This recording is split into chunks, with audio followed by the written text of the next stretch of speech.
Papalabasin ng administrasyon na ako ay isang terorista sa loob at labas ng Pilipinas. Para mailibing ako kasama ang katotohanan kahit saan man ako pumunta. Sinabi na agad sa akin ni Speaker Romualdez na kailangan ko makapag-deliver ng 2 billion pesos kada buwan para sa pagdi-deliver ng male-maletang pera patungo sa bahay ni Speaker. Ang sinabi mismo ni Speaker Martin sa akin na hati sila ni Pangulong Marcos sa perang yon para gamitin bilang bagsakan at imbakan ng pera mula sa mga SOP, collection at deliveries na para sa Pangulo. Huwag mo akong pigilan sa mga insertions ko. Huwag ka nang makialam sa budget. Ang gusto niya ng 50 billion pesos na insertion. Ngunit ang sagot ng Pangulo, humingi ka ng bago or dagdag na insertions.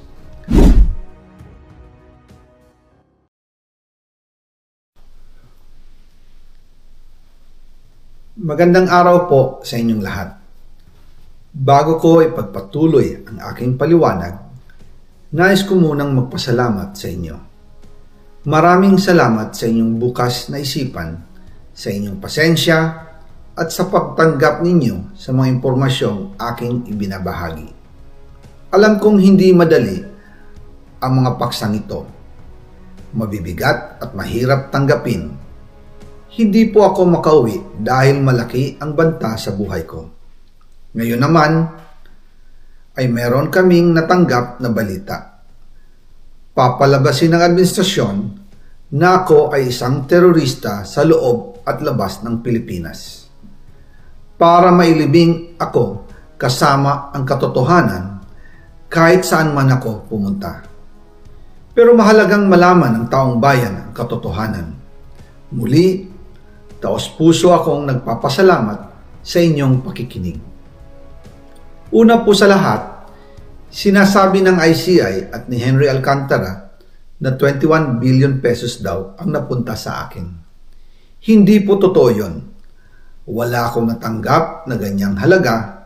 Ang totoo, mula 2022 hanggang 2025, ang kabuuang pera na dumaan sa akin para ibigay kay Pangulong Bongbong Marcos at kay dating Speaker Martin Romualdez ay umabot sa 56 billion pesos at hiwalay pa dyan ang 100 billion pesos insertion ng Pangulo sa 2025 budget. Pati na rin ang 97 billion pesos flood control insertion na inilagay sa NEP ng 2026 national budget. Balikan natin kung paano ito nagsimula. Noong 2022, kakaupo ko pa lang bilang chairman ng House Committee on Appropriations, sinabi na agad sa akin ni Speaker Romualdez na kailangan ko makapag-deliver ng 2 billion pesos kada buwan. Makalipas ang ilang araw, tumawag sa akin si Yusek Bernardo. Sabi niya, kailangan ng tulong ng Bulacan sa problema nila sa baha. Pinapunta niya sa opisina ko sa Kongreso si DPWH District Engineer Henry Alcantara. Sa naging meeting namin ni Alcantara, siya mismo ang nag-offer kung paano ang hatian sa mga proyekto ng DPWH. 22% para kay Speaker Romualdez, 2% para kay Yusek Bernardo at 1% para sa kanya. Doon po nagsimula ang tinatawag nilang deliveries. Ang sistema po ay ganito. Ang mga tao ni Henry Alcantara ay nakikipag-ugnayan sa mga tao ko na sina Paul Estrada at Mark Tiksay. Sila ang tumatanggap na pera mula sa mga tao ni Alcantara. Minsan sa bahay ko sa Valle Verde, minsan naman sa BGC parking. Pagkatapos nilang makuha ang pera, sila Mark at Paul naman ang nag-aayos o nakikipag-coordinate sa tauhan ni Speaker Martin Romualdez na si Jocelyn Sereño para sa pagdi-deliver ng male-maletang pera patungo sa bahay ni Speaker. Una, sa North Forbes Park sa McKinley Drive at nang lumipat siya sa number 14 Nara Street, South Forbes Park. Gusto ko pong linawin, hindi ako nakikialam sa mismong proseso ng paghatid. Dumaan lang po sa akin ang pera na agad dinideliver kay Speaker Romualdez. Ako lang po ang nagko-confirm sa text kay Speaker kapag nadala na ang pera sa bahay niya. At lahat ng ito, mula sa unang utos noong 2022 hanggang sa huling delivery noong 2025. Umabot sa mahigit 55 billion pesos plus ang naihatid sa bahay ni dating Speaker Martin Romualdez. Madalas hindi nabubuo ang hinihinging 2 billion pesos bawat buwan ni Speaker, kaya iyan ang final total.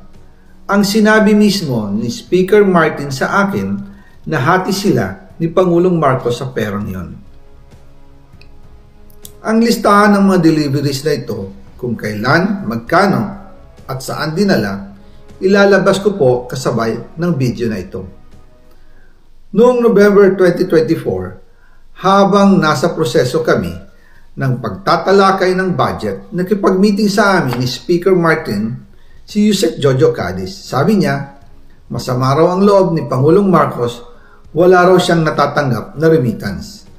At dahil laging napapagalitan si Speaker Martin ng Pangulo mula Setyembre hanggang November, inutusan niya ako na mag-deliver ng 1 billion pesos para kay BBM.